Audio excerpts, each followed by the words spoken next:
Oi, gente, tudo bem? Meu nome é Vitor, eu tenho 20 anos.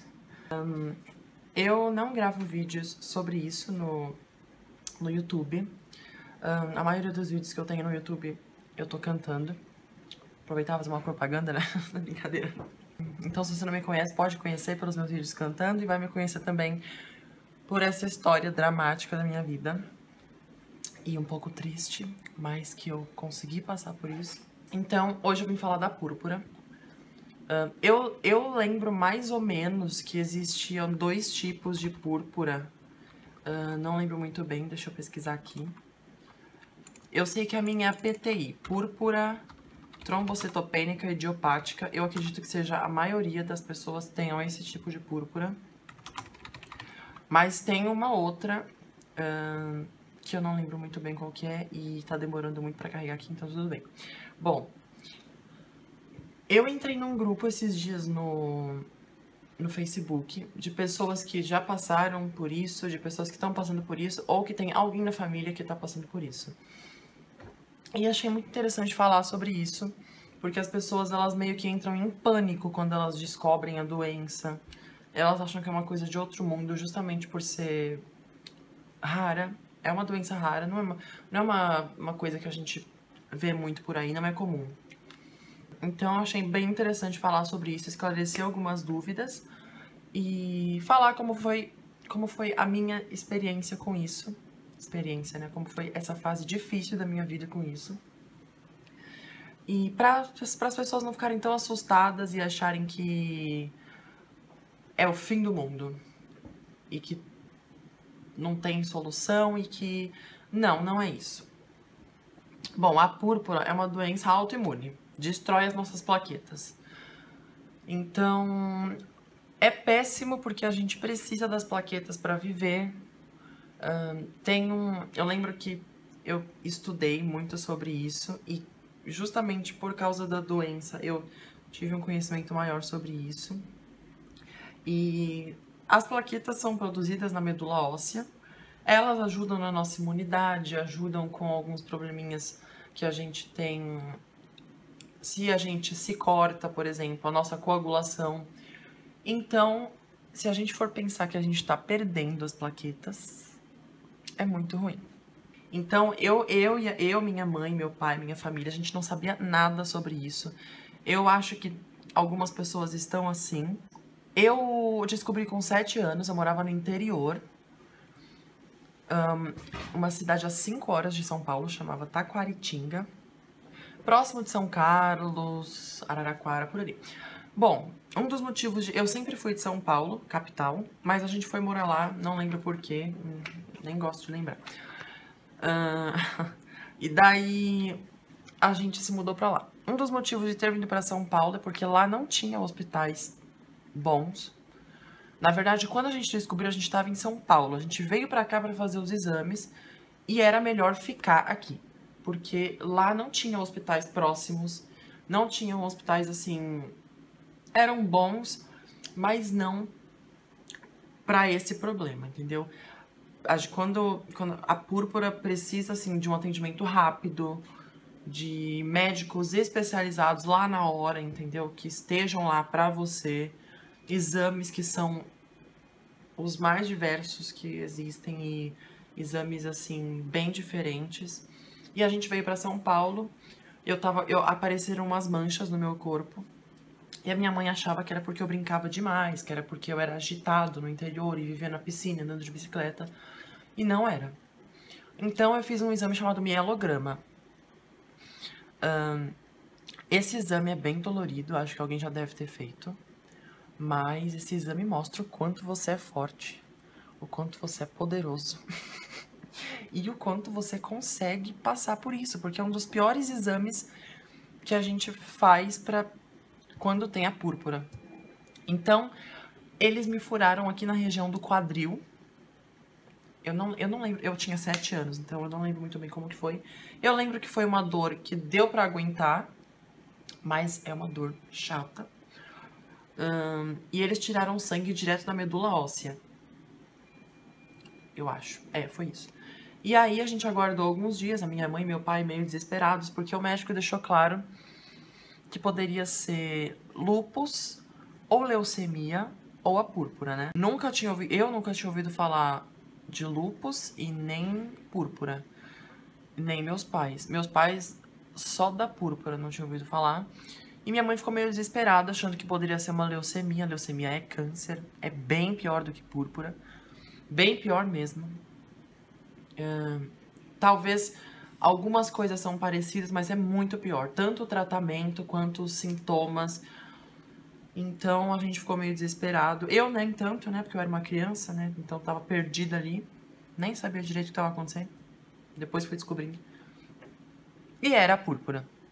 Uau, tem púrpura. Eu levo na brincadeira porque, na verdade, não na brincadeira, mas hoje eu dou risada de todas as situações que eu passei, de todo o medo que eu passei. Então, assim, aí descobrimos que era uma púrpura. Então, a gente foi fazer os tratamentos e tal. A primeira tentativa sempre, da maioria dos médicos, eu acho, é com o corticoide. Mas a minha experiência com o corticoide foi um horror. Se alguém tá passando por isso, você vai conseguir superar, tenho certeza. Mas o corticoide, ele acabou comigo. Vocês podem ver que eu sou magrinho hoje e tal. Mas quando eu tomei o corticoide, meu Deus do céu, eu fiquei muito gordinho. O corticoide, ele incha, né? Então, a primeira recomendação do médico era não comer comida com muito sal. Porque o sal... Gente, eu não me lembro muito bem, mas parece que a gente retém muito líquido e alguma coisa assim acontece.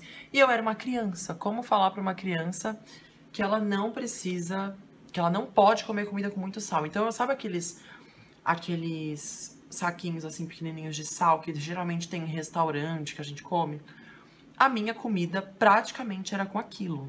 Imagina explicar isso pra uma criança. Meu Deus, papel. Até me desesperei. Então, não tem como. Então, eu botava sal mesmo e tomava não sei quantos miligramas de corticoide. Enchei demais, demais, demais. Vou ver se eu acho uma foto pra mostrar pra vocês, mas eu tenho um pouco de vergonha, porque eu fiquei muito inchado. A minha bochecha era desse tamanho, assim. Não, assim. Então, a gente tentou todos os tipos de tratamento. Eu lembro que eu fiz uma vez, quando o corticoide já não fazia mais efeito, eu fiz um outro tipo de tratamento. Não lembro se era uma quimioterapia. Não era uma quimioterapia, porque eu não era câncer, mas era um tratamento ali parecido. Chegou uma hora que não fazia mais efeito, nenhum dos tratamentos. Eu já cheguei a ter 2.000 plaquetas. A minha mãe me disse uma vez que teve um ano que eu Fiquei 22 vezes internado. em um ano. Então, se você for pensar bem, o Vitor tava tão fodido, desculpa pelo palavrão, que, se você for pensar bem, um ano tem 12 meses. Então, eu ficava praticamente internado 2 vezes por mês, por aí. Então, o meu hematologista, aliás, eu conheci depois, né, que a gente via que não fazia mais efeito, a gente conheceu vários médicos. Eu conheci um hematologista maravilhoso, que é o Dr. Israel Bendit. O Dr. Israel, ele trabalha no Hospital Samaritano. O Hospital Samaritano aqui em São Paulo é um dos melhores hospitais de São Paulo. Eu fiz a minha cirurgia lá, depois eu vou chegar na parte da esplenectomia. E ele foi excelente. Posso dizer que ele salvou a minha vida, praticamente. Ele abriu, assim, muito a nossa mente, assim, para muitas coisas. E ajudou muito a gente em muitas coisas. Porque a gente, mesmo depois de um tempão convivendo com a púrpura, a gente ainda tava meio perdido. E ele disse que a minha púrpura foi uma das piores púrpuras que ele já cuidou na vida dele. Pra vocês verem o quanto o Vitor estava ferrado. Mas, então, a gente foi continuando com o corticoide. Aí, na verdade, ele tirou o corticoide. Eu não tomei mais o corticoide. Eu fui desinchando, fui melhorando. Todas as vezes que eu ficava internada, eu tomava muita imunoglobulina. Ah, uma coisa que eu vi as pessoas falando.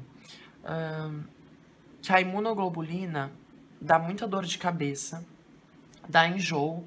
Gente, a imunoglobulina mexe com a meninge. Então, assim, todas as vezes que eu tomava imunoglobulina, o médico sempre fazia aquele exame, aquele teste que, né, pra saber se a pessoa tem meningite. Então, ele tentava encostar o meu queixo aqui no peito, porque aqui dói demais. E teve uma vez que eu peguei meningite pelo medicamento. Eu peguei a meningite por causa da imunoglobulina. E, meu Deus, como eu sofri. Eu só sei que misturou a púrpura com a meningite, com a plaqueta baixa, com não sei o que. A imunoglobulina acaba com a gente. Aí ainda tinha corticoide no organismo, porque demora pra sair. Eu não aguentava mais. Era remédio pra meningite, era remédio pra imunoglobulina. Os meus pais tinham muito medo de eu fazer a esplenectomia. Para quem ainda tá um pouco desinformado, a esplenectomia é a cirurgia da retirada do baço. Por que que os médicos pensam nessa, né, na esplenectomia? Gente, pelo que eu lembro, é porque o baço, ele confunde o baço também ajuda na imunidade. Então ele confunde as nossas plaquetas com alguma bactéria, com algum vírus e joga as plaquetas fora. Não sei muito bem se é isso, mas é por aí. Então, os meus pais tinham muito medo, porque uma cirurgia envolve cortar, envolve sangramento. Imagina uma pessoa que sangra, que não tem plaqueta sangrar, né? É uma coisa assim. Então você tem, né, que pensar bem. Nossa, já não tem plaqueta, eu vou jogar a plaqueta no lixo? Não dá, né? Então era um medo que os meus pais tinham. Então, deixa eu pensar. O nariz tá coçando. Pra vocês verem o quanto eu melhorei da púrpura, olha, uma pessoa que não pode se cortar, não pode sangrar. Eu tenho piercings. Daqui a pouco eu vou fazer uma tatuagem. Vocês vão ver.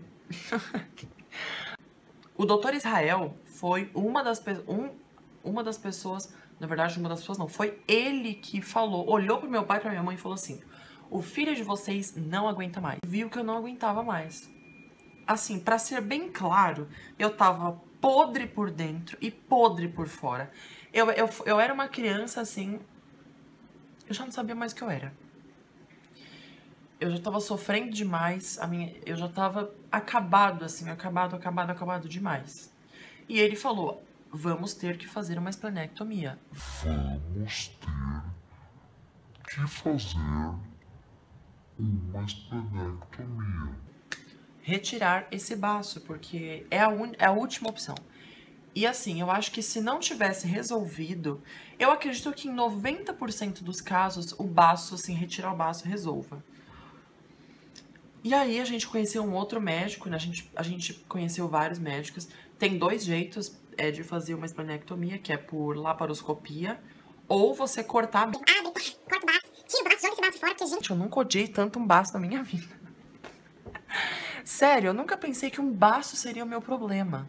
E o baço era o problema. O meu baço, eu tinha vontade de pegar o meu baço, depois que eu descobri que ele era o problema. Acabou o baço. Jogar o baço fora. Queimar, pegar uma faca, assim, cortar, jogar, pisar, seja lá o que for. Então, eu retirei o baço. Não fiz por laparoscopia, porque os meus pais ficaram com medo de ficar pedaço e não ser direito. Acho que a laparoscopia são 3 furinhos. Então, eu tenho uma cicatriz mais ou menos desse tamanho, assim. Do tamanho do meu celular, vai. Eu prefiro ter essa cicatriz aqui, mas ter certeza de que eu não tenho mais a maldição do baço. Se você tem a maldição do baço, isso um dia vai passar. Então, tirei o baço. Gente, no outro dia que eu tirei o baço, pra vocês terem... Ah, lembrando uma coisa. A minha púrpura era tão complicada que eu precisava de plaqueta e quando eu tomei plaqueta, eu tive alergia à plaqueta. Então, se você tá triste por causa disso, não tem ninguém pior do que eu. Mas depois as plaquetas foram diluídas, alguma coisa assim, e aí deu certo. Porque eu precisava tomar plaqueta durante a cirurgia, durante a esplenectomia. Fiz a esplenectomia. No outro dia, como o Vitor é bem complicado e não existe ninguém mais complicado que o Vitor. Ia ter 1 milhão de plaquetas. Pode? Não pode. O Vitor tinha plaqueta? Não tinha plaqueta. O Vitor tem plaqueta agora? Tem plaqueta agora. Mas é um problema? É um problema, porque 1 milhão de plaquetas não pode. É um problema também você ter muito ou ter de menos. Daí que eu tomei remédio pra abaixar a plaqueta. Né? Que coisa estranha. Porque eu sempre tomei remédio pra aumentar. Pra ter mais. Então, dessa vez tomei remédio pra abaixar a plaqueta. O mínimo é 150 mil e o máximo é 450 mil. Eu tava com 1 milhão. Depois que eu fiz a esplenectomia, gente, não curou. Não tem mais cura. Mas eu melhorei demais. Eu melhorei, assim, 99,9%. Eu fiquei internado 2 vezes depois que eu fiz a esplenectomia, mas nada comparado ao que era antes, assim, entendeu? Nada mesmo, assim, de ter muita hemorragia, de ficar às vezes horas sangrando, nada, nada, nada, nada. Então, assim, se você já tá há muito tempo lutando com isso, tomando corticoide, você tá vendo, corticoide acaba com a gente. A gente sente umas dores, assim. Eu hoje só tomo corticoide se de repente, assim, tiver uma queda de plaquetas, assim, 10 mil plaquetas. Mas que é raro acontecer. Melhorou muito. Eu só tomo corticoide realmente pra isso. Eu sei o quanto é difícil tomar um corticoide. Corticoide. Dói muito os ossos. Dói assim, sei lá, até aqui, assim, né? Eu lembro que eu tomava, apertava aqui, doía, apertava a orelha, doía. Tudo doía. Fora a fome que dá, né? Eu já sinto uma fome incontrolável. Então, eu tomava corticoide, piorava. Por isso também que a gente fica mais gordinho. Eu aprendi demais. Eu era uma criança e tive que passar por problemas que às vezes nenhum adulto aguenta. Então, gente, é uma fase de amadurecimento. Mesmo se você já for adulto, se você já for maduro, é uma fase de amadurecimento. É uma coisa que a gente passa, eu tenho certeza que passa. Não vou mentir, a gente corre risco de vida? Corre. Como qualquer outro problema. Uma gripe, a gente corre risco de vida com uma gripe. Uma púrpura também, porque é bem pior. Mas assim, é só cuidar direito, tomar os remédios, entendeu? Acompanhar sempre com o hematologista. Sempre olhar se você tem as petecas. As petecas são aquelas pintinhas bem vermelhinhas. Eu não tenho agora, eu acho, graças a Deus. Mas, né, às vezes aparece. Não ficar exagerando com atividade física, caindo por aí, se matando. O médico falava pra mim, é por isso que eu também me ferrava. Vitor, Não pode cair, Vitor, sabe? Não pode. Aí uma vez eu meti a boca no sofá, eu lembro que eu tava brincando com um cabide. O cabide bateu na minha boca, sangrou. Então é um amadurecimento muito grande pra gente. Tive que passar por problemas que hoje eu falo, eu passo por qualquer problema. Entendeu? Eu vou amadurecer mais ainda. E foi uma fase muito estranha, uma fase preocupante, uma fase péssima da minha vida. Eu posso dizer que eu perdi talvez uma fase da infância, assim, de brincadeiras e de muitas coisas, mas que, gente, isso passa, não se preocupem, não se desesperem, não entrem em pânico, tudo vai passar. Eu vou deixar aqui o meu Facebook. Vocês podem tirar dúvidas comigo, perguntar qualquer coisa que você esteja com medo ou que esteja te talvez fazendo desistir. Eu já pensei em desistir também. Não desistam. Isso passa. Não é uma coisa de outro mundo. Não é uma coisa de outro mundo. É uma doença rara. Então, por ser rara, a gente pensa que, ai, acabou a nossa vida. Mas não. Vocês podem tirar dúvidas comigo, podem me chamar no Face. Eu vou deixar o Facebook aqui. Vocês podem falar comigo, tirar qualquer dúvida, até conversar, até desabafar. Vitor, hoje minha vida não tá boa. Outra coisa, a púrpura mexe demais com o nosso emocional. Então, tente não ficar triste. Eu, quando fico triste, a plaqueta tá aqui, a plaqueta vai lá embaixo. Então, assim, ou então é normal a sua plaqueta mesmo cair e você mudar emocionalmente, assim. Você começar a chorar, aí você fala, ai, o controle. não aconteceu nada, entendeu? É muito normal. Eu sou assim também. Às vezes eu tô aqui trabalhando e, sabe, eu olho para essa chave minha que é maravilhosa, com vários chaveiros, olho pro controle do ar-condicionado e choro. E aí você pergunta, por que eu tô chorando? Não tem motivo. Mas é normal. Só que ficar assim piora, as plaquetas pioram. Então, gente, é uma fase que passa. Entendeu? Eu garanto pra vocês que passa. Passa muito, basta ter força, acreditar, fazer o tratamento direito. E isso passa. É isso, eu espero que vocês tenham gostado. Eu gravei realmente esse vídeo porque eu vejo que tem muitas pessoas que ficam muito perdidas quando sabem que tem a púrpura ou quando tem alguém na família que tem a púrpura. E acho que tô falando isso pela 1000ª vez, não é uma coisa de outro mundo. Podem me chamar, podem tirar suas dúvidas, podem comentar aqui no vídeo que eu posso responder. Não entre em pânico. Tô aqui, qualquer hora podem me mandar as dúvidas e perguntas. E é isso. Beijos e abraços, espero que vocês tenham gostado.